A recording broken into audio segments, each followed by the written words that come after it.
أهلا بيك عزيزي المشاهد في حكاية مختلفة عن الحكايات. حكاية بطل بدأ من الصفر وحفر اسمه بحروف من ذهب في تاريخ الكورة العالمية. النهاردة مش مجرد قصة عن كورة، دي قصة عن الإرادة وعن الشجاعة وعن واحد مننا قدر يحقق المستحيل. النهاردة هنتكلم عن لحظة هزت العالم كله، لحظة وقوف محمد صلاح قدام أكبر تحدي في حياته، وإزاي قدر يحول الانكسار لانتصار.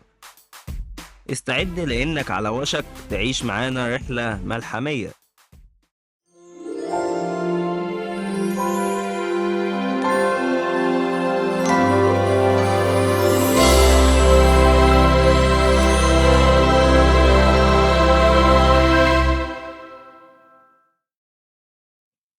جهزت ولا لسه؟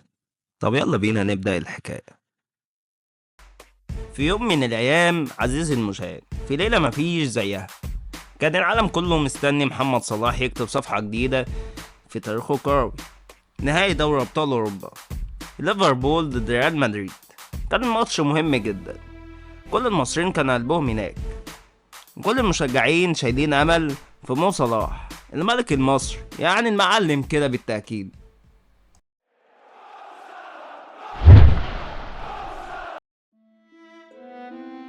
وتيجي بقى عز الدقيقة التلاتين يا عزيزي المشاهد، واللي حصل كان صديق للجميع.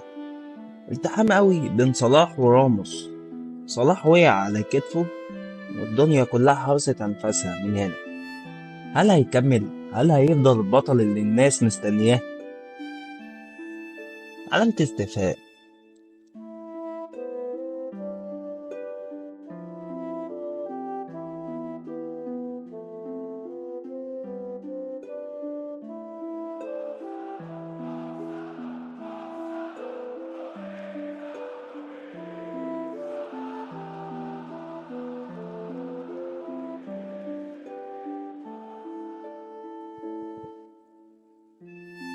صلاح حاول يكمل لكنه ما قدرش، والألم كان أقوى منه، والدموع نزلت من عينه وهو خارج من الملعب. اللحظة ديت كانت أصعب لحظة مرت عليه، وأصعب لحظة شافها كل اللي بيحبوه.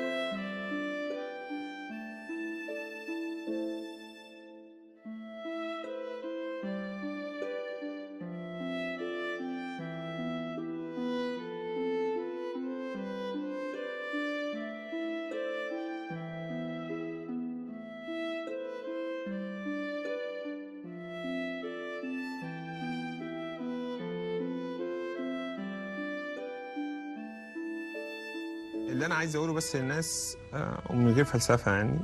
هو خد وقت مني طويل قوي عشان اوصل للمكان اللي انا فيه. خد شغل كتير قوي عشان اتغير جوه وبره وابقى انسان قبل ما ابقى لعيب كوره كويس. الحاجه اللي انا كان نفسي اعملها ان انا اوصل للناس الامل ان هم يحققوا ان هم عايزينه. لكن هنا يا عزيزي المشاهد بدأت القصة الحقيقية. صلاح ما استسلمش رغم إن الأطباء قالوا له إن ممكن ما يلحقش كأس العالم. صلاح بدأ رحلته علاج وتأهيل محدش شاف زيها. كل يوم تدريبات، كل يوم تعب، كل يوم أمل. كان شغال على هدف واحد، إن يعيد نفسه تاني أقوى من الأول.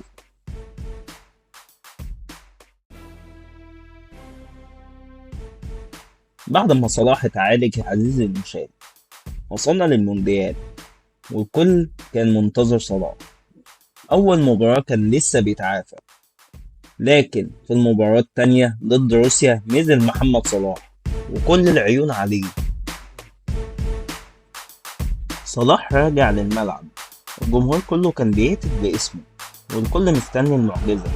وفعلا لما جه الوقت ركلة الجزاء، وقف صلاح بكل هدوء، حط الكورة في الشبكة وسجل هدف لمصر. اللحظة دي كانت مش مجرد هدف، دي كانت رسالة. مفيش مستحيل، مفيش مستحيل مع الإرادة. مهما كان هتحقق اللي نفسك فيه. القصة دي يا عزيزي المشاهد مش مجرد بس على الكورة، دي عن انك مهما وقعت تقوم، عن انك مهما حد قالك مستحيل ترد وتقوله استنى وشوف. محمد صلاح اثبت ان الارادة هي اللي بتكتب التاريخ، ودايما التاريخ بيحب الابطال اللي زيه. دي الاستفادة من القصة كاملة بتاعت محمد صلاح. عزيزي المشاهد، بكده وصلنا لنهاية الحلقة بتاعتنا النهاردة. أشوفكم بخير في حلقة جديدة.